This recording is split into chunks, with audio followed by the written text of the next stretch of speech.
Let's meet Conn Jackson. Hi, Conn. Hi, Conn. Hi, Conn. Hello, Conn. Hey, Conn, how are you? Hi.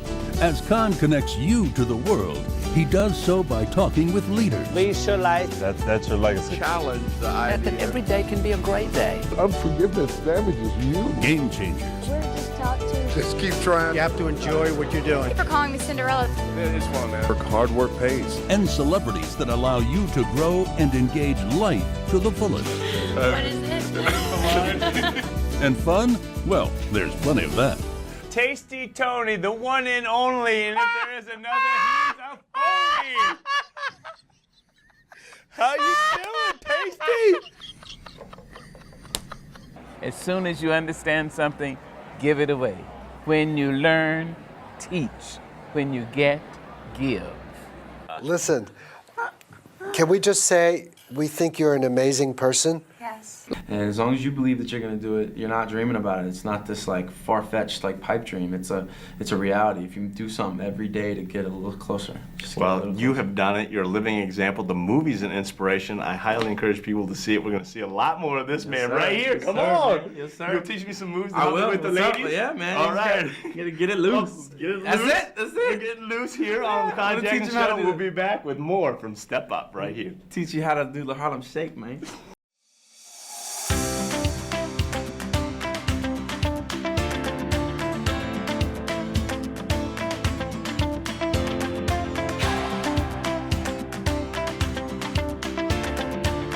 Okay, who's the nicest person ever? Conn, thank you so much for having me and everybody watching. Love for life. Peace. Wow, how did they find you? Join the fun on TV and radio daily, or check it out at ConnJackson.com. Awesome job. Nice to meet you. Rock on. Rock on, my friend. Conn Jackson, thank you so much.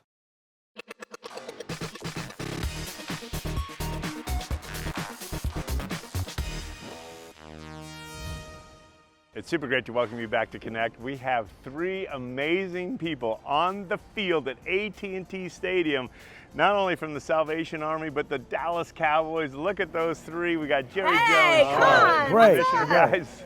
Great seeing you. Good to be with you. I am so excited for this segment, and let's talk about the Cowboys' support of the Salvation Army. It's been decades, but yet, Jerry Jones, how did it all get started? Well, I'm going to let Charlotte, she brought us the idea and then executed it. But the most important thing that has endured is I think they're the best team that I've ever played on or been a part of.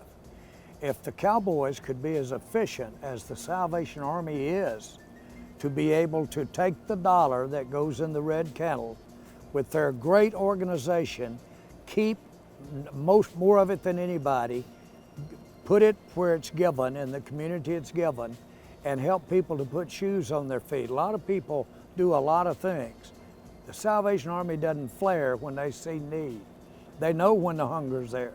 They know when the need is for the shoe there. That's their job.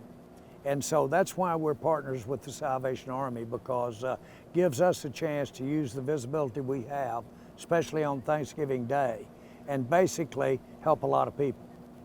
Powerful words and support from you, Jerry. Commissioner, when you hear that from the owner of the Dallas Cowboys, how does that make you feel? We are just thrilled that we have the opportunity to partner once again with the Cowboys and with the Jones family. Over the 29 years, we've seen donations of over $3 billion that have gone to help people throughout this country. Last year, we were able to serve 28 million people. And that is so important because at this time, we want to make sure that every family, every individual knows that there are people that care about them, that we can give with joy and give them joy as they experience that opportunity just to know that someone cares. I love that word, joy. Perfect for this time of season. And with the support of the Dallas Cowboys, amazing. Charlotte, I know the idea was birthed from you. Take us back to that very vision that you had. Well, it's hard to believe that it's been 29 years that we have partnered with the Salvation Army. And when we knew that we wanted to use the visibility that the Cowboys carry, the millions of people that watch us on Thanksgiving Day, that we wanted to partner with an organization that had a national and international brand, but more importantly, that made a difference to those in need. And for us to get to partner with the Salvation Army and to partner with an entertainer like Post Malone, to go to millions of people on Thanksgiving Day and to inspire people to learn about the Salvation Army, to give to the Salvation Army, and to make an impact in their own community, that's a brilliant partnership. And we know that Post Malone is going to light it up tomorrow. He has got a big show. He's coming loud and proud. He's a huge Cowboy fan. So we're so excited to see him take the stage right behind us and tell the world about the Salvation Army. Well, I certainly can't wait to tune in.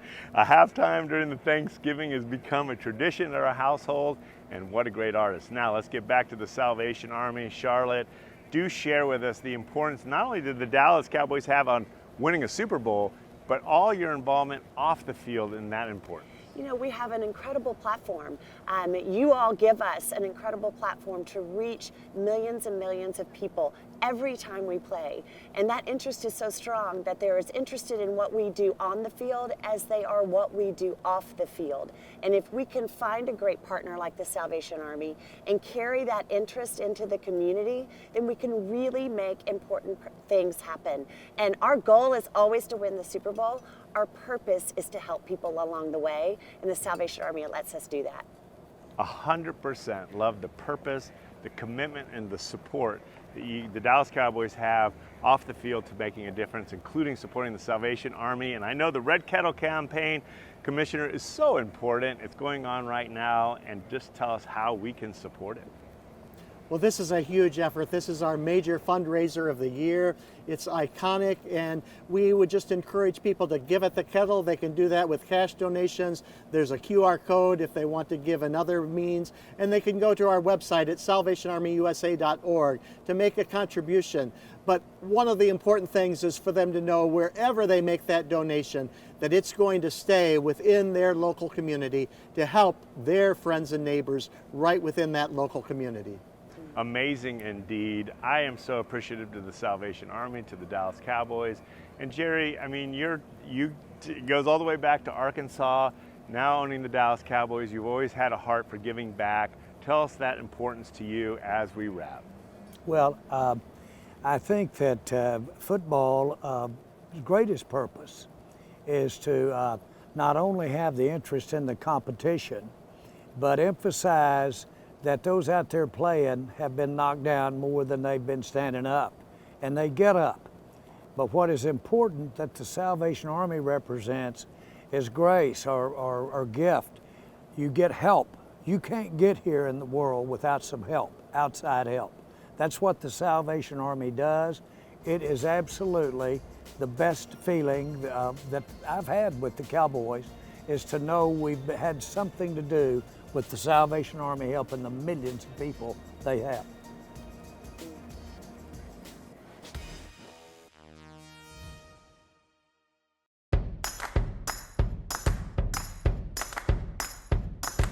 Walking down the sidewalk, kicking my feet as I'm moving to the music, step to the beat. I woke up today, canceled all my plans, and I stepped right outside with my guitar in my hands, and the notes became loud as the sound caressed the air, and I kicked it up a notch as I strolled without a care, 'cause I'm going down the road to a brand new place, and I'll get there with a smile on my face. Yeah, so lift me up, I'm moving on, singing and dancing while I play my song. Yeah, I'm having a good time, keeping it going. Come on, clap your hands and won't you sing along, and now let's take it up high, high, high.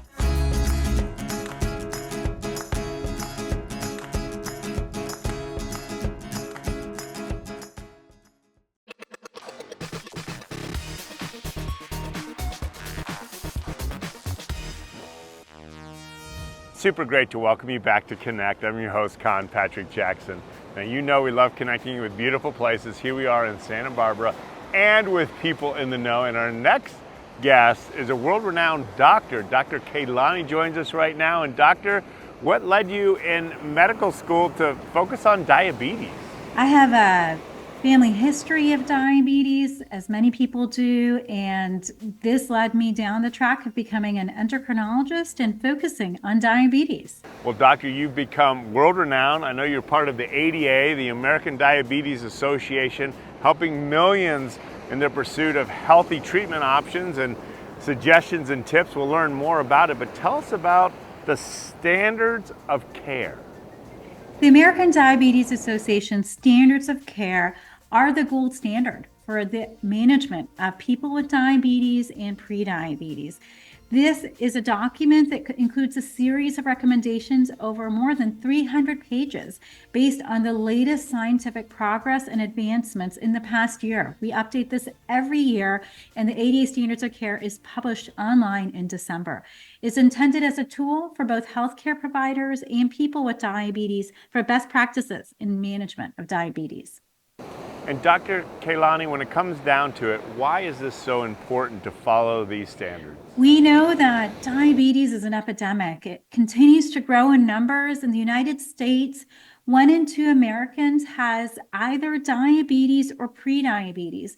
Prediabetes is a condition where the blood glucoses are higher than normal, but not quite high enough to be in the diabetes range. But without appropriate intervention, such as weight loss and lifestyle changes, they will develop into diabetes. So that's almost 140 million people in the United States with diabetes or prediabetes.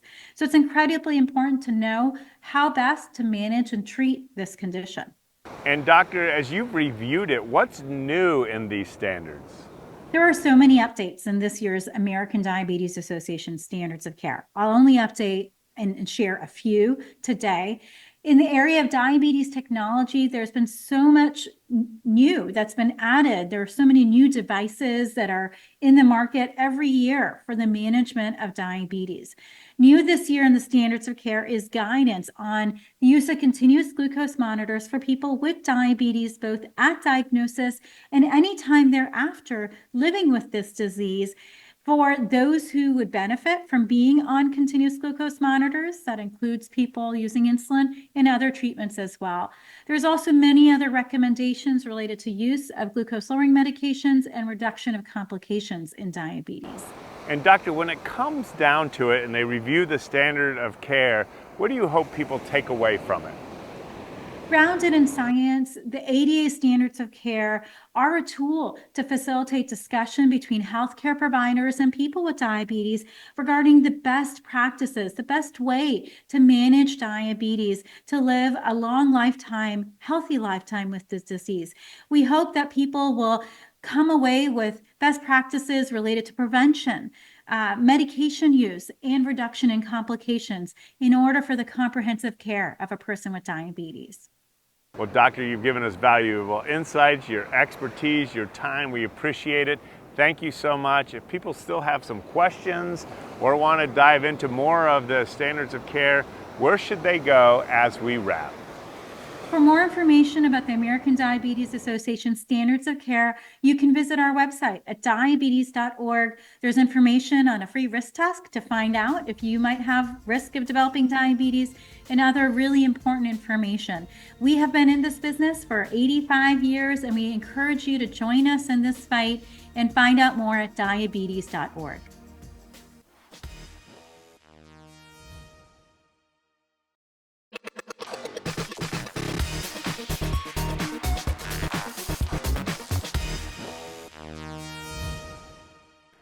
The Keeper of the Lost Cities. I love the name of that, The Keeper of the Lost Cities. Now, many of you know that is the work of a #1 New York Times bestselling author. She has an incredible series. It's been made into a graphic novel, and now part 2 is out. We're going to find all about her journey, which is truly inspiring. And of course, there she is.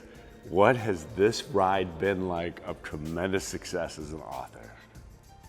It has been the wildest of wild rides. You know, I just wanted to write the story that I would have loved as a kid. That was just kind of my simple goal. I wanted to be a writer, and I decided to write to the version of myself that had been just reading was my everything. And so that was 12-year-old me. And I just tried to write a book that 12-year-old me would have loved and would have snuck out of bed to read by her nightlight because she needed to know what was going to happen next. And I just kind of hoped that there might be a few other 12-year-old me's out there that would love it. And so I can't decide if the fact that there definitely does seem to be is a good sign or a possible sign of the apocalypse, that there's so many little Shannons out there in the world. I don't know.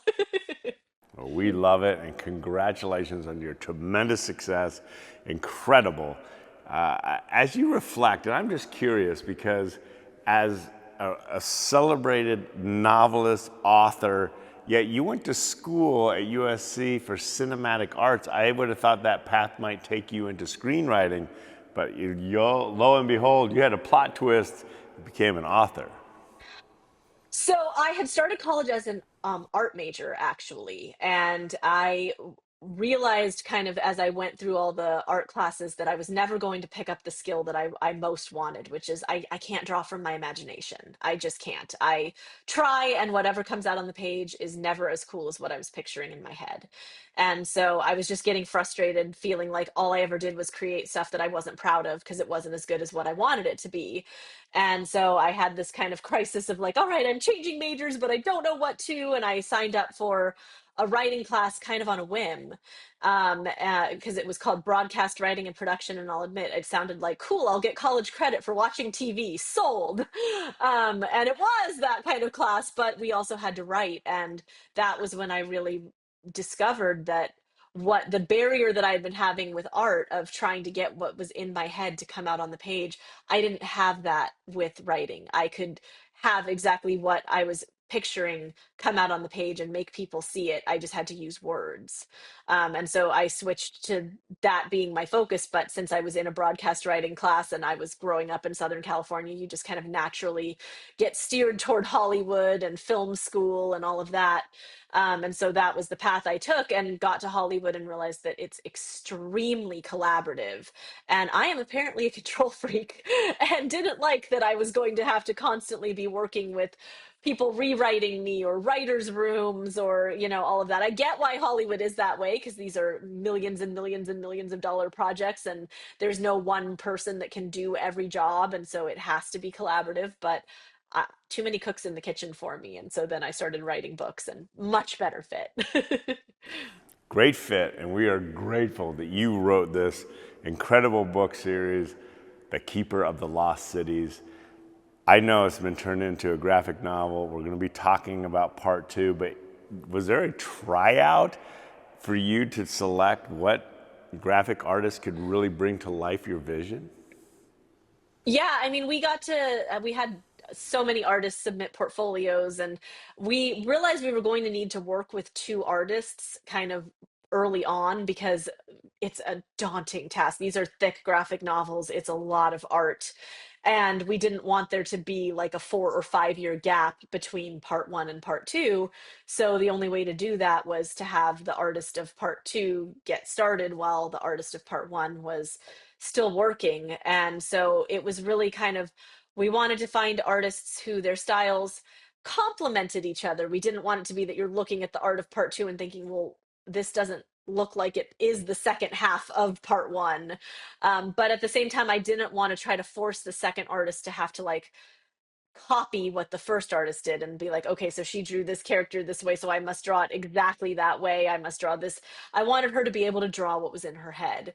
And so again, it was about finding someone with a style that clearly was going to complement, and then saying, okay, do what you do best. Obviously I got to see sketches of the way she was going to draw the characters, just like I did with the first artist, and make sure that I didn't have any notes on that. And then same for the major locations. And then I got to see rough sketches and give some input on that.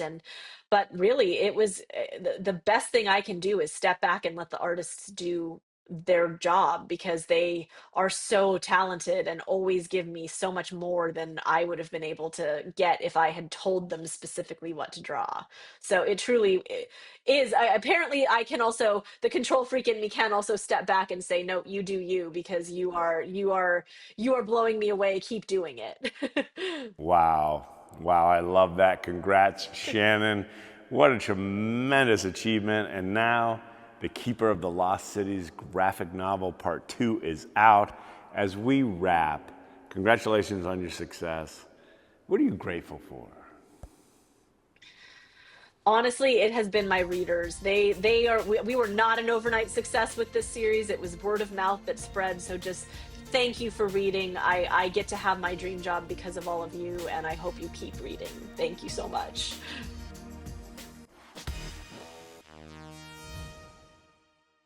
So glad you got to check out that clip. But listen, we've got plenty more going on here at Get Connected, our TV show. My friend and I are going to give you a glimpse of all the fun. So take it away.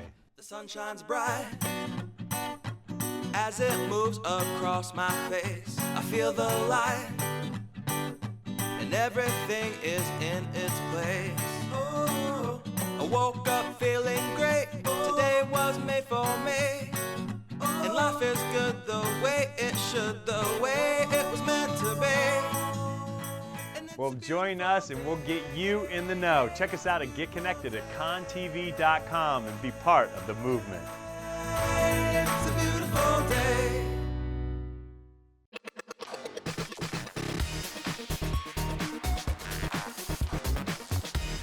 It's certainly great to welcome you back to Connect. I'm your host, Conn Patrick Jackson. We're going to be talking cars under $30,000. Where's the best value and what is being recommended? Our next guest is an expert in this area. He has an organization, or he's part of an organization called Cars.com. We've seen it online, haven't we? Well, we're going to learn what they do behind the scenes, and there is our guest. Thanks for being with us, and tell us about Cars.com. Yeah, so Cars.com, the editorial team for Cars.com, we test cars. We are constantly evaluating the latest new cars, comparisons, multi-car challenges, just everyday testing.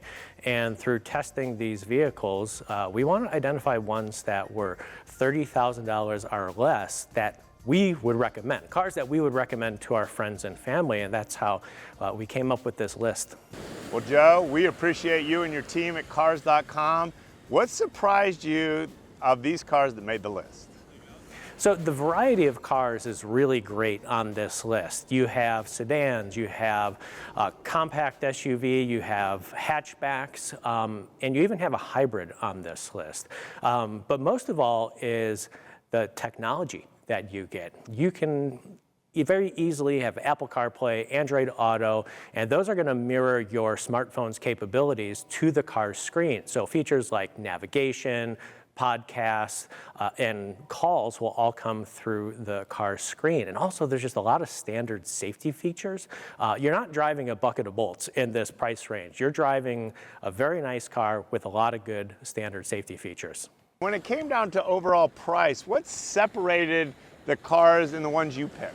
So we wanted to find cars that people could actually find. So we looked at all of the dealership listings in Cars.com's national inventory and found cars that are in a very good quantity. So these cars are not going to be a needle in a haystack that you have to find. They're out there. And they also pass a minimum standard of crash test score. So we excluded anything that had known poor crash test ratings. And for someone who's on a budget, looking for a car under $30,000 that's super reliable, comfort, and has some features, what are some of the trade-offs? So, you're not going to be getting massaging seats or a perfume dispenser in this class of vehicles, but you are going to be getting just a lot of comfort and usability for the money too. These are nice to drive cars, and they're much bigger than they used to be. We talk about subcompact and compact. That's not a clown car size vehicle anymore. Vehicles are much bigger than they were 10 to 15 years ago, so you don't have to make that trade-off. You're getting a lot of size for the money too. And when it comes down to it, does affordable mean we give up some of those high-tech features? No, not at all. Not technology or features for the money. So, yeah, we talked a little bit about Apple CarPlay. There are safety features like forward collision warning with automatic emergency braking, lane keep assist. These features, many people may not know that they have, but once they know that they have adaptive cruise control that when engaged will follow the car ahead of you in traffic and automatically start and stop, they're very excited and use those features. Also, the Chevy Equinox on this list has a standard heated steering wheel and heated seats. And for sub $30,000, that's just a really great feature to have. I'm curious because I may be in the market for a new car year end, but what is the best time to buy a new car? So we're in it right now, end of year. Basically, any time dealers are motivated to sell. That could be end of year, end of month. Also, if you're looking at a specific vehicle, you want to take note of when that vehicle transitions from the previous model year to the new model year. So if you're looking at a 2025 Honda Civic, take note when the 2026 goes on sale, because if there aren't a lot of changes, you can typically get the 2025 at a better price without sacrificing a whole lot if there aren't many changes. Well, Joe, I see a lot of cars around you, and as we begin to wrap, point some of them out.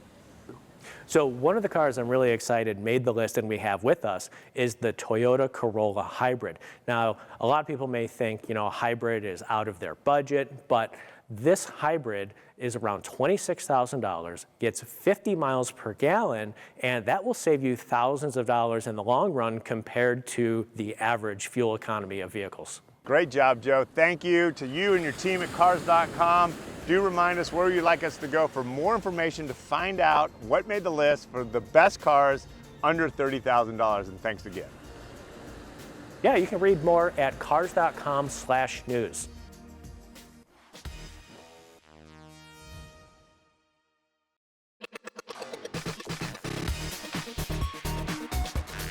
Redefine Wealth for Yourself. Redefine Wealth for Yourself is a best-selling book by our next guest.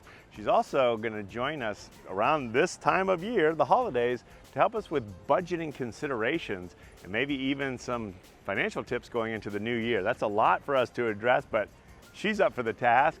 She also has a survey to tell us about, and there's Patrice. Thanks for joining us, and do share with us about the Chime Unwrap survey. Well, according to Chime's Unwrapped survey, Conn, the average budget is about $1,120. That's what people are expecting to pay for their holiday budget, and they're prioritizing their kids and their partners. But one big thing is a lot of people are saying, I really would prefer cash this season. I know it used to be taboo, wasn't a good gift, but nowadays people are saying that's actually the gift that I want. 58% of respondents need a little help with their utilities. 51% say I would love some support with rent, and 44% are looking to get some support with lowering their credit card debt. So if you've ever been anti-giving cash for Christmas, this is the year. This is the time that you actually give that cash. It's what people want. Well, Patrice, as you look at the data even further, how does it change state to state? Well, yeah, the survey revealed that in places like Georgia and West Virginia, we're seeing about 70% of respondents say that they want cash. But what we're also seeing is that people really want experiences. They want gifts with meaning. So in Indiana, 84% of the respondents would love to have a trip funded for them. I'm not mad at that at all, Conn. And then some people are just like, I want to go to concerts. We're just looking at creating more meaning across the board. But the average American, whether they are a Gen Zer, millennial, boomer, they're saying, I expect about $600 in cash this holiday season. Wow, so insightful. And as we pull out a little bit from state to state, what about regionally?